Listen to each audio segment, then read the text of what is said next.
So in this video we will be continuing where we left off in the Holy Bible, the New King James Version. I hope you guys are excited for the holidays and having a wonderful time. I know that I am, will be, and December is my favorite month. Yay! Alright, so without further ado, it's reading by Ree. We will go ahead and pick up where we left off, which was Genesis chapter 18. Chapter 18. Then the Lord appeared to him by the terebinth trees of Mamre, as he was sitting in the tent door in the heat of the day. So he lifted his eyes and looked, and behold, 3 men were standing by him. And when he saw them, he ran from the tent door to meet them, and bowed himself to the ground, and said, My Lord, if I have now found favor in your sight, do not pass on by your servant. Please let a little water be brought, and wash your feet, and rest yourselves under the tree. And I will bring a morsel of bread, that you may refresh your hearts. After that you may pass by, inasmuch as you have come to your servant. They said, Do as you have said. So Abraham hurried into the tent to Sarah and said, Quickly, make ready 3 measures of fine meal, knead it, and make cakes. And Abraham ran to the herd, took a tender and good calf, gave it to a young man, and he hastened to prepare it. So he took butter and milk and the calf which he had prepared, and set it before them. And he stood by them under the tree as they ate. Then they said to him, Where is Sarah your wife? So he said, Here in the tent. And he said, I will certainly return to you according to the time of life, and behold, Sarah your wife shall have a son. Sarah was listening in the tent door which was behind him. Now Abraham and Sarah were old, well advanced in age, and Sarah had passed the age of childbearing. Therefore Sarah laughed within herself, saying, After I have grown old shall I have pleasure, my Lord being old also. And the Lord said to Abraham, Why did Sarah laugh, saying, Shall I surely bear a child, since I am old? Is anything too hard for the Lord? At the appointed time I will return to you, according to the time of life, and Sarah shall have a son. But Sarah denied it, saying, I did not laugh, for she was afraid. And he said, No, but you did laugh. Then the men rose from there, and looked toward Sodom, and Abraham went with them to send them on the way. And the Lord said, Shall I hide from Abraham what I am doing? Since Abraham shall surely become a great and mighty nation, and all the nations of the earth shall be blessed in him. For I have known him, in order that he may command his children and his household after him, that they keep the way of the Lord, to do righteousness and justice, that the Lord may bring to Abraham what he has spoken to him. And the Lord said, Because the outcry against Sodom and Gomorrah is great, and because their sin is very grave, I will go down now and see whether they have done altogether according to the outcry against it that has come to me, and if not, I will know. Then the men turned away from there and went towards Sodom. But Abraham still stood before the Lord. And Abraham came near and said, Would you also destroy the righteous with the wicked? Suppose there were 50 righteous within the city. Would you also destroy the place, and not spare it for the 50 righteous that were in it? Far be it from you to do such a thing as this, to slay the righteous with the wicked, so that the righteous should be as the wicked. Far be it from you. Shall not the judge of all the earth do right? So the Lord said, If I find in Sodom 50 righteous within the city, then I will spare all the place for their sakes. Then Abraham answered and said, Indeed now, I who am but dust and ashes, have taken it upon myself to speak to the Lord. Suppose there were 5 less than the 50 righteous. Would you destroy all of the city for lack of 5? So he said, If I find there 45, I will not destroy it. And he spoke to him yet again and said, Suppose there should be 40 found there. So he said, I will not do it for the sake of 40. Then he said, Let not the Lord be angry, and I will speak. Suppose 30 should be found there. So he said, I will not do it if I find 30 there. And he said, Indeed now, I have taken it upon myself to speak to the Lord. Suppose 20 should be found there. So he said, I will not destroy it for the sake of 20. Then he said, Let not the Lord be angry, and I will speak but once more. Suppose 10 should be found there. And he said, I will not destroy it for the sake of 10. So the Lord went his way as soon as he had finished speaking with Abraham, and Abraham returned to his place. Chapter 19. Now the two angels came to Sodom in the evening, and Lot was sitting in the gate of Sodom.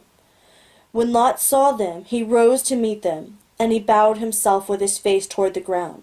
And he said, Hear now, my lords, please. Turn in to your servant's house and spend the night, and wash your feet.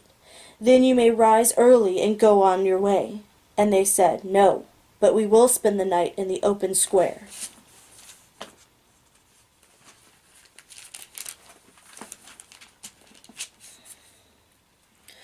But he insisted strongly, so they turned in to him and entered his house.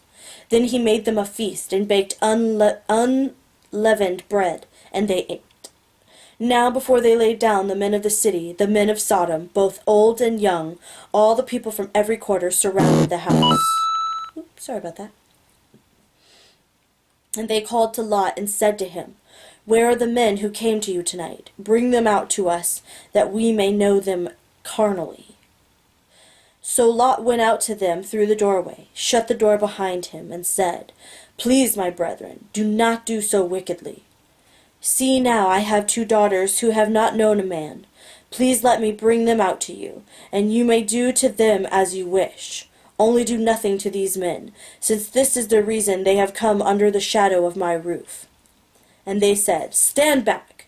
Then they said, This one came in to stay here, and he keeps acting as a judge. Now we will deal worse with you than with them.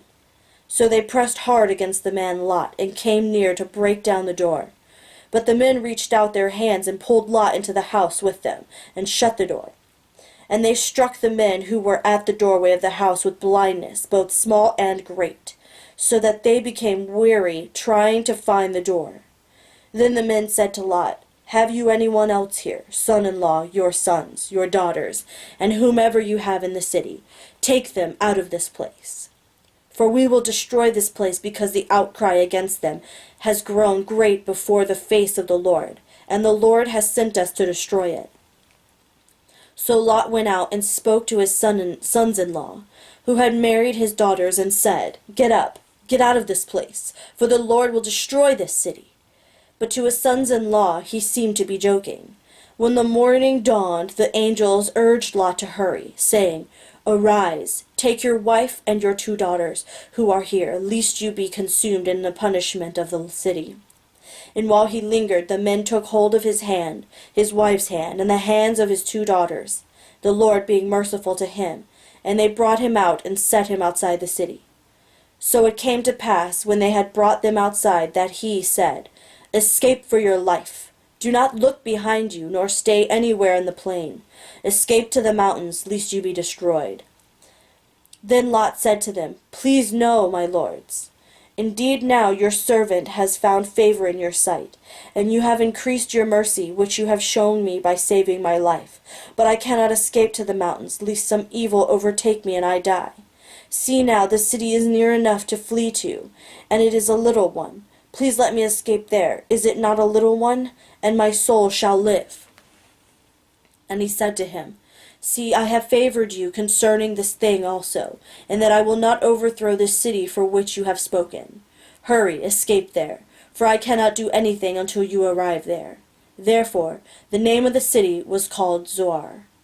The sun had risen upon the earth when Lot entered Zor. Then the Lord rained brimstone and fire on Sodom and Gomorrah from the Lord out of the heavens. So he overthrew those cities, all the plain, all the inhabitants of the cities, and what grew on the ground. But his wife looked back behind him, and she became a pillar of salt.